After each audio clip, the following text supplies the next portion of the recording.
Olá você, caro leitor, cara leitora da Bíblia Sagrada. Estamos juntos aqui hoje fazendo um resumo do livro de Êxodo. Êxodo, com seus 40 capítulos, é o segundo livro da nossa Bíblia e também o segundo livro da Tanakh, que é a Bíblia dos judeus, ok? Você sabe que o nosso Antigo Testamento corresponde, exatamente à Bíblia judaica. Bom, para os judeus, esse segundo livro chama-se Shemot, que significa nomes. Por quê?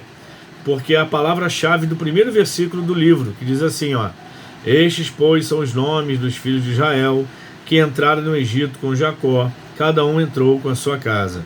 Então eles pegaram a palavra-chave do primeiro versículo e transformaram no nome do livro. Para nós, cristãos, o nome do livro é Êxodo, que significa o quê? Saída, que fala justamente sobre a saída do povo do Egito. Bom, porque Gênesis termina com a entrada de Israel no Egito. Eles entraram aproximadamente 70 homens com suas esposas e filhos, e 430 anos depois, Israel sai do Egito com 600 mil homens, fora mulheres e crianças. Bom, como é que a gente pode dividir didaticamente o livro de Êxodo? Vamos lá. Nos capítulos 1 e 2, o faraó, amigo de José e simpatizante de Israel, já havia morrido.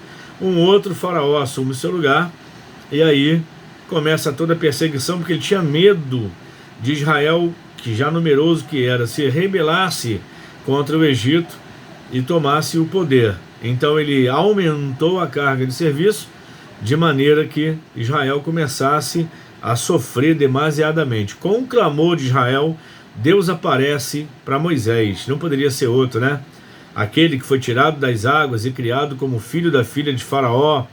Depois ele mata um homem, tem que fugir do Egito para não pagar pelo seu crime, mas era ele o escolhido de Deus para libertar Israel. Então, nos capítulos 3 e 4, Deus aparece para Moisés no deserto de Midian, quando ele está apacentando as ovelhas do seu sogro Jetro, lembra disso?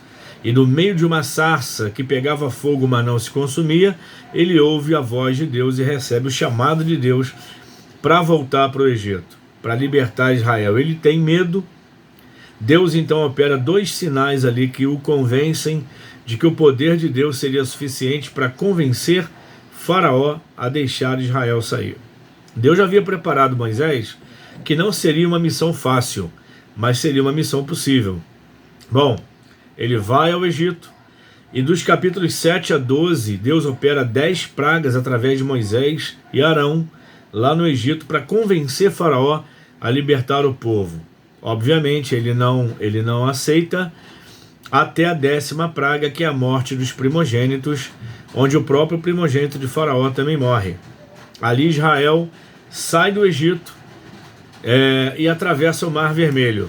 Bom, essa travessia é maravilhosa, Esse é um dos pontos culminantes aqui do livro de Êxodo, quando o mar se abre, Israel atravessa, o exército egípcio vem atrás com arrependimento de Faraó de havê-los deixado ir, mas aí Deus, quando Israel sai do mar, as águas se fecham e afogam, matam afogados todo o exército de Faraó.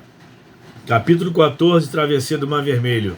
Capítulo 15 ao 18 é o início da caminhada pelo deserto, que acabou durando 40 anos. A jornada pelo deserto foi uma jornada de desafios, de muitos problemas. Havia uma mistura de gente, um populacho, estrangeiros que aproveitaram a oportunidade e saíram do Egito infiltrados em Israel. Isso foi um grande problema para eles, porque eles não tinham temor de Deus e incitavam os mais fracos israelitas a murmurarem contra Deus. Capítulo 19 a 31, não sei se dá para você captar um pouco do som, está chovendo no momento do vídeo, mas vamos juntos. Do 19 ao 31 de Êxodo, Deus faz com que Moisés suba ao Sinai, e lá no Sinai todos os mandamentos e leis são dados por Deus a Moisés, até que Moisés desce. E quando ele desce, ele vê, o povo pensou que ele já tinha morrido, pressionou Arão. Arão cedeu à pressão, fez um bezerro de ouro, estava todo mundo festejando e adorando. Quando Moisés desce, quebra as tábuas da lei, repreende Israel, se coloca como intercessor, porque Deus falou: sai do meio deles que eu vou destruí-los. Ele falou: não, o que será do teu nome? O que vão falar, Senhor? Que o Senhor os tirou do Egito e não teve como levá-los à terra prometida. Isso era uma ilusão. E a sua promessa a Abraão, Isaac e Jacó, como é que fica?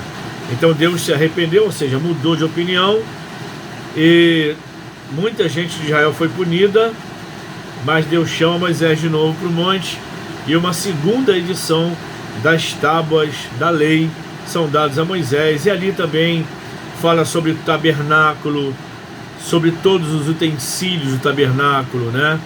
Fala sobre o altar do incenso, o altar do holocausto, a mesa dos pães da proposição, o candelabro, as cortinas, a bacia de bronze para lavar as mãos antes da ministração. Então, tudo isso são sombras, né, de coisas futuras que iriam acontecer. Há muita tipologia bíblica de excelência no tabernáculo, o véu do tabernáculo que separava o lugar santo do lugar santo dos santos.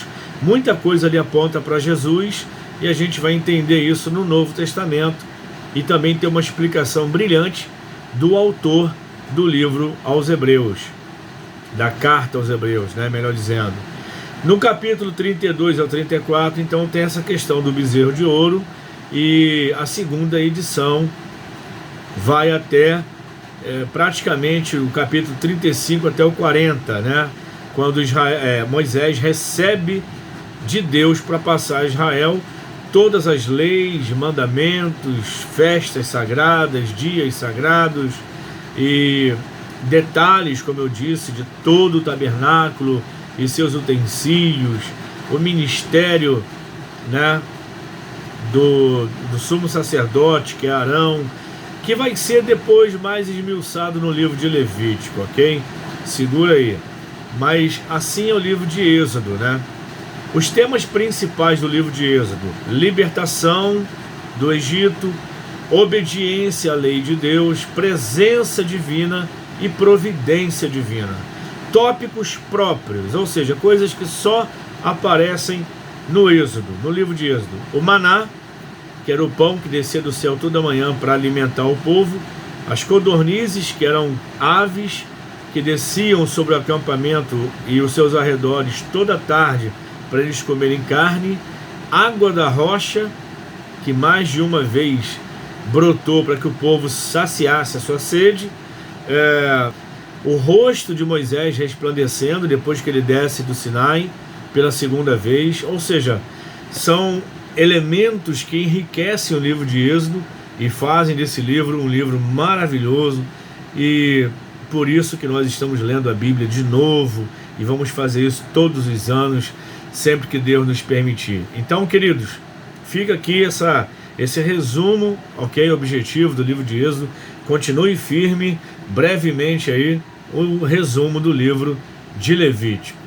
Um beijo no coração, mantenha-se firme, lendo a palavra de Deus. Que Deus te abençoe em nome de Jesus. Vamos em frente.